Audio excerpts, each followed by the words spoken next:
মাত্র 5,000 টাকা পুঁজি দিয়ে আপনি ব্যবসা করতে পারবেন এবং লাভজনক ব্যবসা হবে, অল্প সময়ে প্রফিটেবল ব্যবসা করতে পারবেন।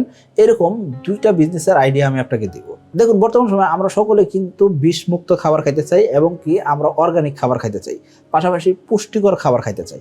এখন এরকম পুষ্টিকর খাবার এবং খুব ভালো খাবার যদি আমরা খেতে চাই, সেই ক্ষেত্রে আমরা সর্বপ্রথম একটা খাবারকে খুব চুজ করি এবং ডাক্তাররাও রিকমেন্ড করে থাকেন, সেটা কি মাশরুম। সো আপনি কি করতে পারেন, তাজা মাশরুম উৎপাদন করতে পারেন।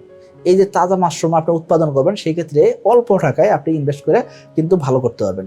এখন আপনি বলবেন ভাই 5,000 টাকা দিয়ে কিভাবে মাশরুম চাষ করা যায়? দেখুন, আপনার পুঁজি লাগবে মূলত 2 থেকে 3,000 টাকা। শুরুর দিকে 2 থেকে 3,000 টাকা লাগবে। তবে এই যে 2 থেকে 3,000 টাকা ব্যবসা শুরু করলেন, পরবর্তী সময় তো আপনার কিছু ক্যাশ ক্যাপিটাল লাগবে, কিন্তু আলটিমেটলি খুব একটা খরচ নাই।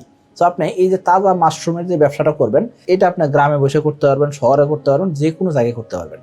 তবে এখানে আপনার নিজের থাকতে হবে এবং আপনার নিজেকে সময় দিতে হবে, পাশাপাশি কাজটাকে আপনার ছোট করে দেখা যাবে না। আমাদের তালিকায় দ্বিতীয় যে বিজনেসটি রয়েছে, সেই বিজনেসটা আপনি অল্প টাকায় করতে পারবেন। আমরা বর্তমান সময়ে ডায়েট ফুড নিয়ে খুব সচেতন, কারণ আমরা শহরের জীবনে এতটাই ব্যস্ত হয়ে গেছি, পাশাপাশি আমরা ফোনের পিছনে এতটাই সময় দিই বা সোশ্যাল মিডিয়াতে এতটাই সময় দিই, যার কারণে আমাদের আসলে প্রপার এক্সারসাইজ করা হয় না। কিন্তু আমরা দিন শেষে চাই কি এক্সারসাইজও করবো এবং আমরা এটাও চাই যে আমরা ডায়েট প্রোডাক্ট খাবো, যে খাবার খাইলে আমাদের শক্তি এনার্জি ঠিক থাকবে, কাজে মনোযোগ থাকবে। এই ধরনের প্রোডাক্ট আমরা কিন্তু কিনতে চাই বা এই ধরনের খাবার আমরা খাইতে চাই। তো এই ধরনের প্রোডাক্টের ভিতরে কি আছে? তিসি আছে, তুকমা আছে, ইসুপগুলো বসে আছে। এই ধরনের প্রোডাক্টগুলো আজকাল অনলাইনে খুব ভালো বিক্রি হইতেছে। আপনি কল্পনা করতে পারবেন না, এই ধরনের প্রোডাক্ট দিয়ে বহুত ধরনের প্রোডাক্ট বানায় বিক্রি করতেছে, জাস্ট প্যাকেটজাত করতেছে এবং তারা বিক্রি করতেছে।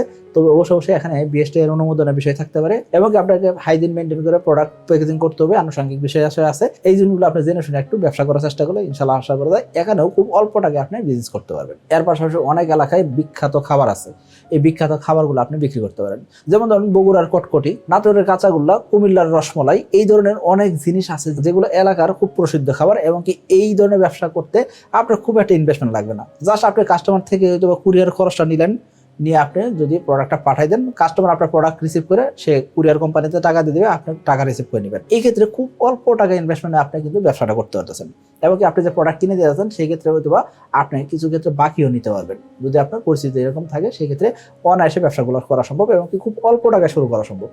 কিন্তু আমি প্রথমে বলছি কি, যদি আপনি শুরু করতে আপনার কোনো দ্বিধাদ্বন্দ্ব না থাকে বা আপনি যদি শুরু করতে চান, দেয়ালে যদি আসলে পিঠ থেকে যায় বা আপনি যদি কিছু করতে চান, সেক্ষেত্রে আপনি কালকে থেকে শুরু করতে পারেন এবং কিভাবে শুরু করবেন সেই স্ট্র্যাটেজিগুলো আপনি যদি একটু পরিকল্পনা করেন, আশা করবো আপনি খুব সহজে শুরু করতে পারবেন। আশা করি সকলে ভালো থাকবেন, সুস্থ থাকবেন। আসসালামু আলাইকুম।